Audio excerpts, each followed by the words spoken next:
திருப்பத்தூர் மாவட்டம் வாணியம்பாடி அருகே உள்ள உதயேந்திரம் பகுதியில் பழுதடைந்து ஆபத்தான முறையில் இயங்கி வரும் நூலகம் குறித்து நியூஸ் 7 தமிழ் தொலைக்காட்சி கள ஆய்வு நடத்தியது.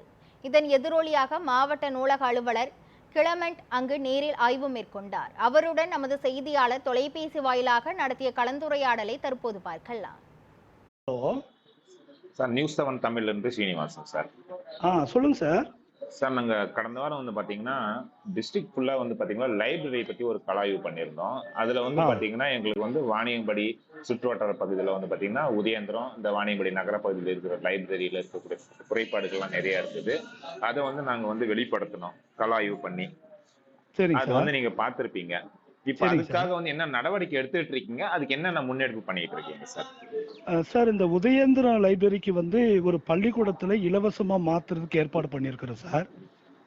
அதற்காக அந்த கவுன்சிலர்கிட்டையும் சொல்லி ஒரு பள்ளிக்கூடத்தை நான் நேரடியா போய் பார்த்து அந்த பள்ளிக்கூடத்துல மாத்துறதுக்கு பிடிஓ கிட்ட சொல்லி ஏற்பாடு பண்ணியிருக்கிறேன் சார்.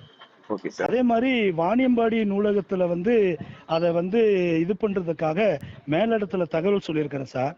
மேலிடத்துல இருந்து அது தகவல் வந்தோடனே உடனடியாக அதை நடவடிக்கை எடுத்துருவாங்க சார். இப்போ உதயேந்திரம் லைப்ரரிக்கு அந்த இடத்துல இப்போ ஷிஃப்ட் பண்ணிடுறீங்க.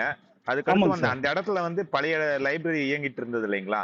அந்த இடத்துல புதிய கட்டிடம் கட்டுறதுக்கு எதனா வாய்ப்புகள் இருக்கா? அதுக்கு ஆமாங்க சார், நாங்க மேலிடத்துல சொல்லியிருக்கிறோம் சார். மேலிடத்துல இருந்து அவங்க என்ன எங்களுக்கு தகவல் கொடுக்குறாங்களோ, என்ன அறிவுரை கொடுக்குறாங்களோ அதுக்கு தகுந்த மாதிரி கண்டிப்பா செஞ்சிருவாங்க சார். இப்ப வாணியம்படி லைப்ரரியில பாத்தீங்கன்னா அதுல கீழே படிச்சிட்டு இருக்காங்க இல்லைங்களா? அதுக்கு மேல பழுது அடைஞ்சது இருக்குன்னு நீங்க பாத்திருப்பீங்க நிறைய. ஆமாங்க சார். அந்த அவங்க ஆபீஸ்ல அது நம்ம அதுக்காக ஒரு 823 லைப்ரரியில ஒரு லைப்ரரியை கொடுத்து ஒரு புது லைப்ரரியும் கட்டியிருக்கிறோம் சார் அங்க.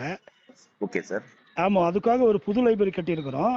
இந்த லைப்ரரிக்காக நீங்க சொன்ன கேட்ட மாதிரி அந்த இடத்துல மீண்டும் ஒரு இது கட்டுறதுக்காக பேசியிருக்கேங்க. அங்க மேலிடத்துல இருந்து எனக்கு உத்தரவு வந்தோன்னே அதுக்கான ஏற்பாடு செஞ்சிருவோம் சார். நன்றி சார் உங்க தகவலுக்கு.